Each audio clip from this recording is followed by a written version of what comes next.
So, yeah, Ukraine is not in the EU.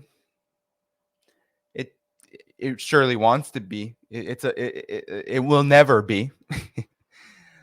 But it's going through its own energy crisis, okay? And the reason for that is, well, one, Ukraine's economy has been essentially sold to Wall Street, right? You've had massive privatization, the destruction of collective bargaining, anti-union campaigns. You've had the empowerment of literal fascists, of far-right groups in the military. You've had the militarization of the economy, martial law. You've basically had Ukraine, right? You had Zelensky at the Wall Street Stock Exchange, basically saying, the New York Stock Exchange, basically saying, we're up for sale. And that's essentially what's happened, is that the Ukraine has undergone shock therapy, not so unlike what Russia went through in the fall of the Soviet Union, when suddenly so much of Russia's capital ended up in European banks, especially London's. But nonetheless, there is an energy crisis in Ukraine, and it's escalated mightily in the last several days because Russia is stepping up its military campaign, and it is firing missiles to a degree that is obliterating Ukraine's energy sector. And the reasons Russia is doing this are quite clear, right? It's the pressure Kiev, it's the pressure of the military to stand down, to stop what it's doing. Because if you don't have power, you can't really wage a military campaign. And also, the cost on society will maybe bring pressure to end their aggression. Now, whether that will happen or not, who knows? I don't know what the future portends, but I do want to play you what Alexander Mercouris had to say on the Duran, on his own channel, actually, about this, because he goes over the scope of this. All right. And I think it's important, and I'll play it for all of you.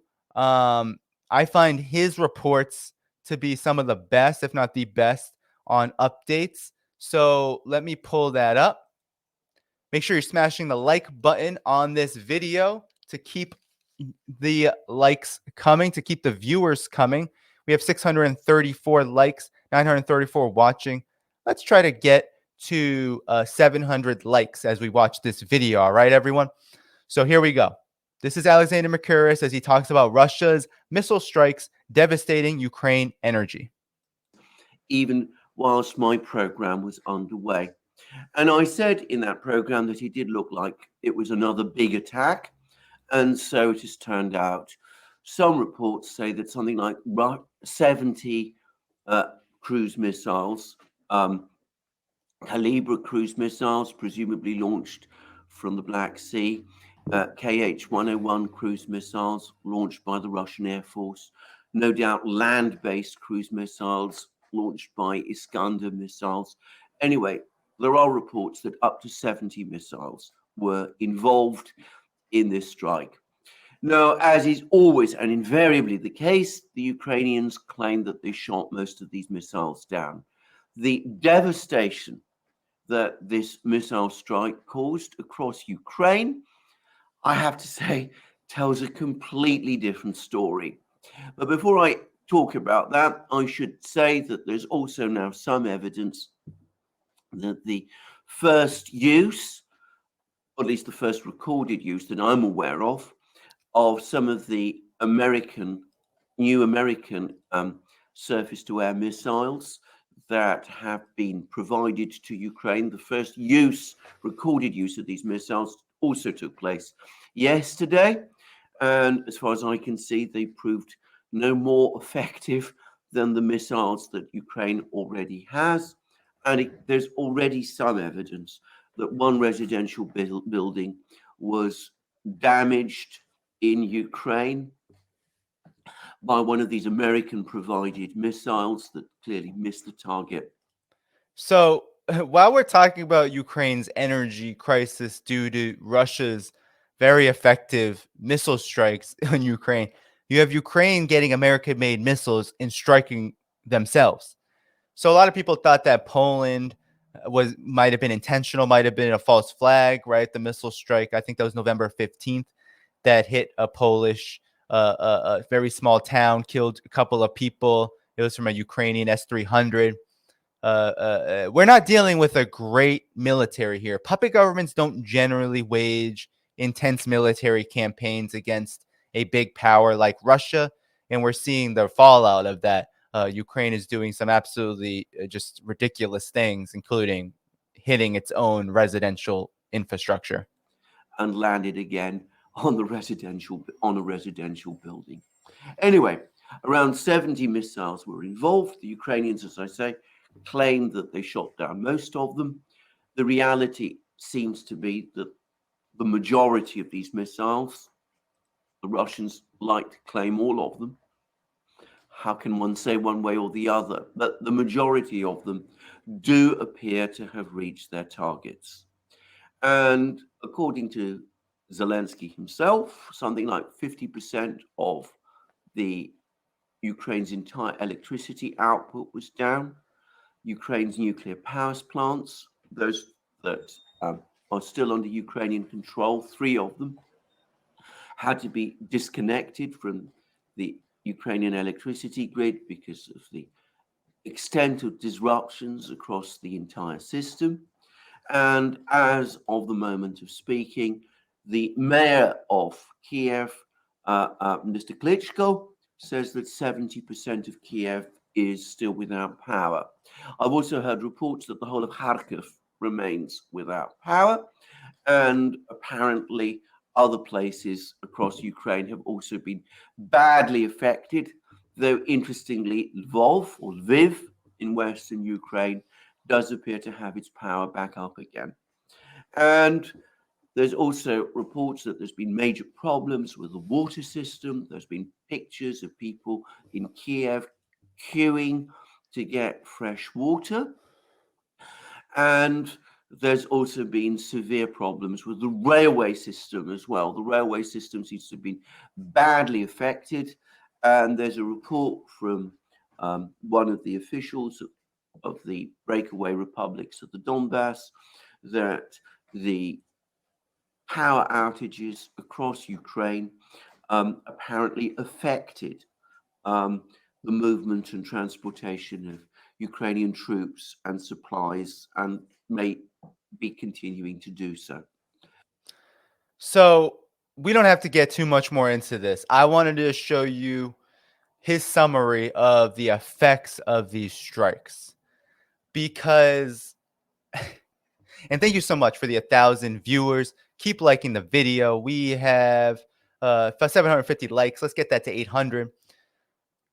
All right, but the damage there, the damage that Alexander Mercouris summarizes there, I think just shows how doomed Ukraine is here. And none of this had to happen. This did not have to be this way, but it had to be because the U.S. and the collective West wouldn't stop. And now this is a war that Russia sees as only ending once Ukraine's military is obliterated and once the Kiev regime basically says, we give up. White flag, white flag. But we know that the Ukraine government is very much okay with people suffering. So Alexander Mercouris didn't mention Kherson too, but when Russia withdrew from Kherson, it was already having its own problems with energy and in terms of power and resources. It was already depleted, and Ukraine has done nothing since taking over, quote unquote, temporarily to help that situation. So there are so many places in Ukraine now suffering, more than half, right? More than half of its power grid out. And it's affecting the military situation as well. And you can't but think that this is just one way in which Russia is going to win the electric war that Pepe Escobar talks about in his article, which we talked about in our stream together a couple days ago. We talked about how Russia understands that, you know, you need to fight in a way that will get real results. And Russia is now building up toward that end. And this is this campaign, which of course the EU has condemned, now calls Russia a terrorist state, a state sponsor of terrorism. It doesn't matter to Russia because this was a logical conclusion to basically suicidal policies on Ukraine's part, on the EU's part, and of course the United States sees all of this chaos as very beneficial to itself. But be careful what you wish for, because the civilian toll, this is very real. This is going to be a very difficult winter for Ukraine. There's going to be a lot of displacement. We already know that Russia has opened its doors to a lot of people in Ukraine saying, if you want citizenship here, we will give it to you because you are recognizing that this is an untenable situation and you support the right side. But there's going to be a lot of civilian costs to this. And Ukraine's economy was already in rough shape. It's about to get worse. The legitimacy of that government is about to be on its last legs, if it ever had any legitimacy.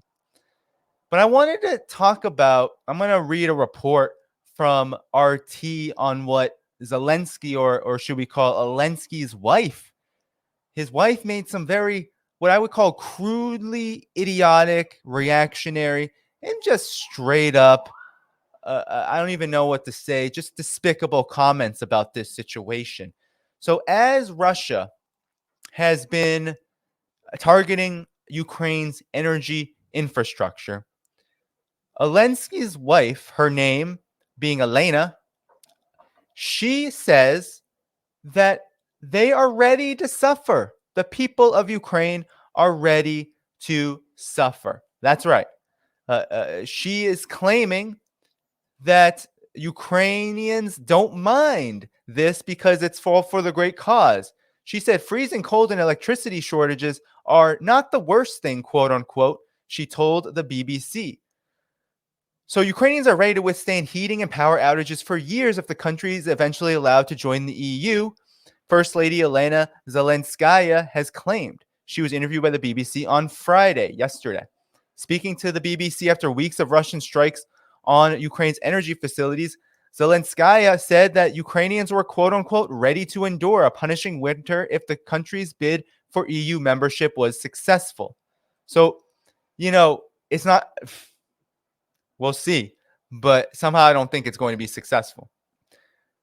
President Vladimir Zelensky's wife cited a recent poll which found that more than 90% of Ukrainians would put up with power and heating shortages for 2 or 3 years if the country could become a member of the European bloc afterward.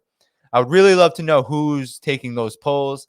I'm sure it's not the vast majority of Ukraine citizens who are extremely poor. Extreme poverty is very high in Ukraine. It never really recovered from the collapse of the Soviet Union, and now it's only gotten worse. So I highly doubt that people of Ukraine in that situation are taking these polls. She said, we've had so many challenges, terrible challenges, seen so many victims, so much destructions, that blackouts are not the worst thing to happen to us. So one thing she doesn't understand is that, one, energy crisis leads to military crisis, and two, she doesn't care about poor people. She really does not. She's doing okay. Zelensky and the family, they're doing all right. Encouraged by the European Commission President Ursula von der Leyen, Ukraine applied for EU membership in February when it was accepted as a candidate for accession in June. However, Kiev cannot join the bloc while engaged in armed conflict with its neighbor, and some member states have pointed out that the nation will have to root out corruption, clean up its human rights record, and strengthen the rule of law before it can be considered for membership. That's not going to happen. One thing, this is a permanent war, a proxy war that the United States wants to be engaged with, and the negotiations and negotiated settlement continues to be stymied. So on that point alone, but this puppet regime that was backed by some neo-fascist elements, right? Human rights concerns, corruption. Do you really think that's going to be cleaned up? This is one of the most corrupt governments in the world, right? So there's no EU membership on the way. It's a puppet government. They don't get EU membership. So as the temperature drops in Ukraine, Russia continues to strike targets of military significance across the country, including power plants and gas facilities. A large-scale missile attack on infrastructure objects were reported in Kiev, Kharkov, Odessa, Lviv, and other cities on Wednesday. So just 4 or 5 days ago. And this is going to continue. This is going to continue onward in this conflict. Russia has plenty of missiles. Okay, it's not. It's not. It's not in the situation that NATO is in. NATO is running out of stockpiles. Russia is not. Kiev Mayor Vitaly Klitschko said on Thursday that 70% of Ukrainian capital was left without power following the strikes, while the CEO of Ukraine's largest private power utility called last week for citizens to consider leaving the country for winter to reduce the burden of the damaged grid. Russia has been targeting Ukraine's energy facilities since October 10th after accusing Kiev of terrorist attacks on Russian infrastructure, including the Crimean Bridge. The missile and drone campaign is focused on targets directly or indirectly to Ukraine's military potential, said Dmitry Peskov. So it's going to continue. It's been happening since October, and there was a massive escalation this week that really put Ukraine's energy situation in crisis, and that's going to continue. So the writing is on the wall. You know, we're definitely going to have Scott Ritter on. We'll probably have the Duran guys on. We'll probably have a lot of people back on here to give a more thorough analysis of this, but the writing is on the wall, right? You can get just from this information, just from these reports, that from Zelensky's wife herself, right, admitting that this is happening, that there are power outages, that there is an energy crisis. People are going to suffer, but it ain't so bad, says Vladimir Zelensky's wife. It isn't so bad. To me, there isn't anything more disgusting, right? It's like when U.S. politicians tell working people to just swallow the austerity, to just sacrifice for the good of the country, to just give more before you get more. Things will get worse before they get better. This is, to an even higher degree, so insulting to the people of Ukraine suffering under a conflict that doesn't have to be, never had to occur, didn't have to happen. But the U.S., NATO, its NATO lackeys, its EU lackeys made it happen, and they will continue to make it happen so long as they refuse to acknowledge not only Russia's position, but also the need to actually engage in diplomacy. And until they do that, this isn't going to end, because Russia has real strategic goals under these conditions. And those goals are just, they're non-negotiable unless the US side, unless the NATO side changes its position. They're non-negotiable, because how could you let Nord Stream, the Black Sea Fleet, Crimea, how could you let Donbass citizens and civilians get massacred like they have been? How could you let that happen? Vladimir Putin was in Donetsk recently, and he said, he apologized to those fighters, those resistance fighters and their families, and said, we should have done this earlier. I got a little choked up by that, because I remember during the coup, when there was a lot of people in Donbass, when there was the declaration of independence of these republics, and there was a lot of hope that Russia would come in, and Russia decided to go with the Minsk Accords, to go with a negotiated diplomatic settlement that would involve the powers who were ultimately instigating the situation. And Putin admitted that he was wrong, that wasn't the right way to go. And now there's a lot of time to make up.